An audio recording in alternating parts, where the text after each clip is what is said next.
नौ देवियों की कथा। प्रत्येक वर्ष साल में 2 बार ही बनाए जाने वाले नवरात्रों में माँ दुर्गा की पूजा उपासना की जाती है। इन 9 दिनों की उपासना में माँ दुर्गा के भिन्न भिन्न रूपों का अपना एक अलग ही महत्व है। माँ दुर्गा प्रकृति हैं और वो प्रकृति की रक्षा करने के लिए सदैव सजग रहती हैं। माँ ने अनेक रूपों में अवतार लिए। माँ के 9 रूपों की उपासना भक्तगण पूरी भक्ति के साथ करते हैं और माँ दुर्गा के प्रत्येक रूप के पीछे धार्मिक, सामाजिक और सांस्कृतिक महत्व है। आइए पहली नवरात्रि में पूजे जाने वाली माँ शैलपुत्री के बारे में विस्तार से जानते हैं। माँ दुर्गा का सर्वप्रथम रूप शैलपुत्री है।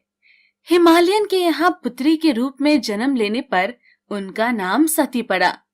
एक बार की बात है, सती का विवाह भगवान शिव के साथ हो चुका था, किंतु इस विवाह से प्रजापति बिल्कुल भी प्रसन्न नहीं थे और उन्होंने अपने भवन में एक बड़े यज्ञ का आयोजन किया। स्वामी, आपने सब देवी देवताओं, गंधर्व, अपनी पुत्री, अपनी जमाताओं सबको इस यज्ञ में शामिल होने का न्योता दिया है, किंतु स्वामी आप भूल रहे हैं कि आपने महादेव और सती को इस यज्ञ में नहीं बुलाया। कौन महादेव? वो जो हर समय मरे हुए लोगों की भस्म से अपने शरीर को रंगते हैं, जिनके इर्द गिर्द दैत्य और गणों का जमावड़ा रहता है। उस पुत्री को निमंत्रण दूं जिसने अपने लिए एक ऐसे वर की इच्छा की है। मैं इस महायज्ञ में ऐसे किसी भी साधु को आमंत्रित नहीं करूंगा जिसके माता पिता तक का नाम भी ना पता हो। किंतु स्वामी, ये तो आप अपनी पुत्री के साथ अन्याय करेंगे। अगर अन्याय है तो अन्याय ही सही, लेकिन मैं महादेव और सती को अपने महायज्ञ में आमंत्रित नहीं करूंगा। प्रजापति महायज्ञ की तैयारी कर रहे थे और जैसे ही ये सूचना माँ सती को मिलती है तो वो महादेव से बोलती हैं। महादेव, स्वामी, क्या आपको पता है कि पिताजी ने महायज्ञ का आयोजन किया है और उसमें सभी देवी देवतागण, विष्णु, ब्रह्मा, मेरी बहनों तक को बुलाया है। चले स्वामी, हम भी चलते हैं। इस बहाने से मैं अपनी बहनों और माता से मिल लूंगी। माँ सती की बात सुनकर महादेव मुस्कुराने लगते हैं। स्वामी, आप यहाँ मंद मंद मुस्कुरा रहे हैं। आप मेरी मन की व्यथा नहीं समझ रहे हैं। पिताश्री ने इतने बड़े यज्ञ का आयोजन किया है, हमें वहां जाना चाहिए। प्रिय, ये अच्छी बात है कि आपके पिताजी ने एक महायज्ञ का आयोजन किया है तथा सभी को आमंत्रित किया है, किंतु सती, तुम भूल रही हो कि उन्होंने हमें आमंत्रित नहीं किया है और बिना किसी के निमंत्रण के जाना सभ्य नहीं होता। आप भी कैसी बातें कर रहे हैं महादेव? भला एक पिता अपनी पुत्री को निमंत्रण पत्र क्यों देगा? ये तो पुत्री का कर्तव्य है कि अगर उसके मायके में कुछ हो रहा है तो वो बिन बुलाए चली जाए। नहीं प्रिय, ये बिल्कुल अनुचित है। माना वो तुम्हारे पिता हैं और तुम उनकी पुत्री हो, किंतु तुम अब विवाहित हो। तुम्हारा विवाह मेरे साथ हुआ है। मैं ये नहीं कहता कि प्रजापति मुझे आकर निमंत्रण दें, लेकिन अगर उन्हें तुम्हें बुलाना होता तो वो तुम्हें निमंत्रण अवश्य देते। इसीलिए हम दोनों का वहां जाना उचित ना होगा। किंतु माँ सती ये जानने के बाद कि उनके पिता प्रजापति ने यज्ञ का आयोजन किया है तथा सभी को आमंत्रित किया है, अपने आप को रोक नहीं पाती। वो महादेव से आज्ञा लेकर अपने पिता के यहाँ जाती हैं। पिताजी, आपने इतने बड़े यज्ञ का आयोजन किया और अपनी पुत्री को नहीं बुलाया। मैंने जिन जिन लोगों को आमंत्रित करना था उन सबको आमंत्रित कर लिया है, और वैसे तुम बगैर निमंत्रण के यहाँ आई हो। आप अब ऐसा तो मत कहिए। सती कितने दिल से आई है। आओ पुत्री, तुम्हारा स्वागत है। महादेव नहीं आए? माँ, मुझे जैसे ही पता चला महायज्ञ हो रहा है, मैं यहाँ आ गई। मैंने महादेव से कहा था, किंतु उन्होंने कहा कि बगैर निमंत्रण किसी के यहाँ नहीं जाना चाहिए। सती, तुमसे समझदार तो तुम्हारा वो पति ठहरा शमशान की राख को शरीर पर लपेट कर रहने वाले का मेरे यज्ञ में कोई स्थान नहीं है। पिताजी, आपको जो कहना है मुझे कह लीजिए, लेकिन महादेव के बारे में अन्यथा कोई भी अपशब्द मत बोलिए। क्यों ना कहूं? क्या वो इस यज्ञ में आने के योग्य है? भूत पिशाचों के बीच में रहता है, घर तक नहीं है उसके पास। मुझे तो तुम्हें भी इस हालत में देखकर आश्चर्य होता है। तुम भी उसके साथ साथ रहकर उसी के जैसी हो गई हो। देखो अपनी बहनों को, उनके पतियों को, सबके वस्त्र देखो, आभूषण देखो। आखिर उस अघोरी ने तुम्हें दिया ही क्या है? बस कीजिए पिताजी, मैं आपको कुछ नहीं कह रही हूँ, तो आप महादेव के बारे में कुछ भी बोले जा रहे हैं। सही कह रहे थे महादेव, मुझे यहाँ आना ही नहीं चाहिए था। जहाँ एक स्त्री के पति का अपमान होता हो, उसे उस स्थान पर रुकना ही नहीं चाहिए। तुम्हें मैंने वैसे भी निमंत्रण नहीं दिया था। तुम अभी इस समय इस यज्ञ से चली जाओ। अपना तथा महादेव का अपमान माँ सती सह नहीं पाई और उन्होंने अपने पिता प्रजापति को दंड देने के लिए स्वयं को यज्ञ की अग्नि में स्वाहा कर दिया। उन्हें ऐसा करते देख उनकी बहन और माता चित्कार उठी और उधर महादेव को जैसे ही आभास होता है कि शैलपुत्री अग्निकुंड में स्वाहा हो रही हैं, वो क्रोधित होकर महाराज प्रजापति के यहाँ उपस्थित होते हैं। सती के जलते हुए शरीर को देखकर भगवान शिव दारुण दुखी से दुखी हो उस यज्ञ को ध्वस्त कर देते हैं और मां सती के जलते हुए शरीर को हाथों में उठाकर दुखी मन से वहां से चल देते हैं। मां सती के शरीर के जलते हुए अंग जहां जहां पर गिरे वो धरती पावन हो गई। वहीं मां सती आगे चलकर हिमालय के यहाँ पुत्री के रूप में जन्म लेती हैं और अगले जन्म में भी वो भगवान शिव की अर्धांगिनी बनती हैं।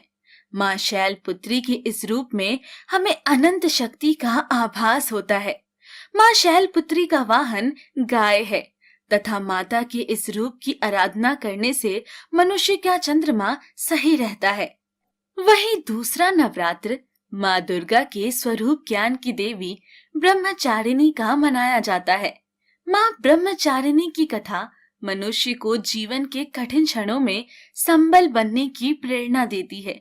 मां ब्रह्मचारिणी ने भी हिमालय के यहाँ पुत्री के रूप में जन्म लिया और जब उनके विवाह की बात चली तो एक दिन नारद मुनि उनके समक्ष उपस्थित होते हैं। नारायण नारायण, हे माते, आपके घर में आपके विवाह की बातें चल रही हैं, किंतु मैं यहाँ ये अवगत कराने आया हूँ कि आप अपने पिछले जन्म में सती थी और आप भगवान शिव की अर्धांगिनी थी। आपके देह दाह करने के पश्चात भगवान शिव घोर तपस्या में लीन हो गए। हे माते, संसार के कल्याण के लिए तथा महादेव की तपस्या को समाप्त करने के लिए आपका भगवान शिव से विवाह होना अत्यंत आवश्यक है। हे ऋषिवर, आपने मुझे इस बात से तो अवगत करा दिया, किंतु महादेव को मैं कैसे पा सकती हूँ, इसका वर्णन तो आपने किया ही नहीं। नारायण नारायण, आप तो स्वयं ज्ञान से परिपूर्ण हैं माते, और आप ये भली भांति जानती हैं कि महादेव को पाना इतना भी सरल नहीं है। उसके लिए तो आपको तपस्या करनी होगी। आपकी तपस्या ही महादेव को फिर से प्रकृति के समीप ले आएगी। महादेव के विवाह के लिए जब माता अपनी माँ और पिताजी से आज्ञा लेती हैं, हे पुत्री, महादेव ही क्यों, इतनी कठिन भक्ति के लिए मैं तुम्हें कैसे आज्ञा दे सकती हूँ। मैं तुम्हारे लिए उनसे भी अच्छा सुयोग्य वर ढूंढ सकती हूँ। पुत्री, हम तुम्हें इतने कष्ट में नहीं देख सकते। माता, पिताजी, मैं पिछले जन्म में महादेव की अर्धांगिनी थी और इस जन्म में भी मैं महादेव की ही अर्धांगिनी बनूंगी। इसके लिए मैं भगवान महादेव की कितनी भी कठिन उपासना कर सकती हूँ। मुझे मेरे कर्तव्य से ना रोके। आप दोनों मुझे आज्ञा दें कि मैं अपनी तपस्या में सफल हो जाऊं। माँ को अपने वचनों पर अडिग देखकर उनके माता पिता उन्हें तपस्या की आज्ञा दे देते हैं। भगवान महादेव के बारे में सब जानने के बाद माँ ब्रह्मचारिणी उपासना में बैठ जाती हैं और लगातार 1000 वर्षों तक वो महादेव की तपस्या करती हैं। माँ को कन्या के रूप में भगवान शिव की तपस्या करते हुए देखकर ही उनका नाम ब्रह्मचारिणी पड़ता है। वो वर्षों तक केवल टूटे हुए बिल्व पत्ते खाकर भगवान शिव की आराधना करती हैं। फिर वर्षों बाद वो पत्ते भी खाना छोड़ देती हैं, जिससे माँ का एक नाम अपर्णा भी पड़ता है। माँ इतनी कठिन तपस्या कर रही थी कि उनका शरीर एकदम छिन्न हो जाता है। ये देखकर सब देवता चिंतित हो जाते हैं। तब भगवान ब्रह्मा सब देवताओं के साथ माँ के पास आते हैं। हे माते, आप हजारों वर्षों से महादेव की उपासना कर रही हैं। इतना कठिन तप और तपस्या आज तक कभी भी किसी ने महादेव के लिए नहीं किया है। आपको इसका फल अवश्य प्राप्त होगा।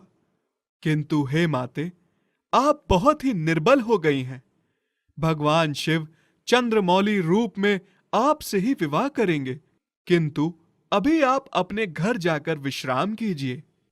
हे ब्रह्मदेव, मैंने जब उपासना का संकल्प लिया था तो ये प्रण भी लिया था कि जब तक महादेव स्वयं आकर मुझे इस तपस्या से नहीं रोकेंगे, मैं ये तपस्या कभी बंद नहीं करूंगी। किंतु हे माते, आप इतनी अत्यंत दुर्बल शरीर के साथ उपासना कैसे कर पाएंगी? मैंने आपके माता पिता को संदेश भिजवा दिया है। वो किसी भी क्षण यहाँ आकर आपको ले जाएंगे। मैं तब तक अपने घर नहीं जाऊंगी जब तक महादेव स्वयं आकर मुझे दर्शन नहीं दे देते।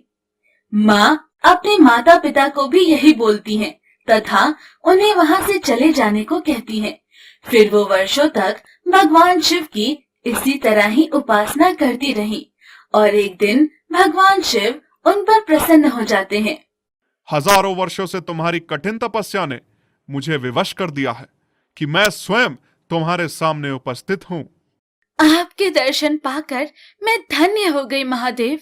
किंतु जब तक आप मुझे इस बात का आश्वासन नहीं देंगे कि आप मुझे अपनी अर्धांगिनी के रूप में स्वीकार करेंगे, मैं अपने घर नहीं जाऊंगी। तुम्हारी कठिन भक्ति देखने के बाद मैं तुमसे विवाह अवश्य करूंगा। तुम्हारी इस कठिन भक्ति के लिए तुम सदा अपने भक्तों के बीच में ब्रह्मचारिणी के रूप में प्रसिद्ध होगी तथा तुम्हारे इस रूप की पूजा जो कोई भी व्यक्ति, देवता या गंधर्व करेगा, कठिन संघर्षों के बीच में भी कभी उसका मन विचलित नहीं होगा। भगवान शिव के दर्शन देने पर तथा सभी देवी देवता भी उस समय वहां उपस्थित हो जाते हैं और भगवान शिव से आग्रह करते हैं कि वो जल्द से जल्द माँ से विवाह कर पृथ्वी पर हो रहे अत्याचारों को समाप्त करें। उसके बाद माँ ब्रह्मचारिणी अपने घर लौट आती हैं और कुछ समय पश्चात भगवान शिव का विवाह उनके साथ हो जाता है। माँ के हर रूप की अपनी एक अलग ही महिमा है। वो हमें कठिन से कठिन समय पर विचलित न होने का संदेश देती हैं तथा अपने कर्म को सर्वोपरि रखने का उद्देश्य भी देती हैं। और जो भक्त माता का स्मरण दिल से करता है, उसकी सभी मनोकामनाएं पूर्ण हो जाती हैं।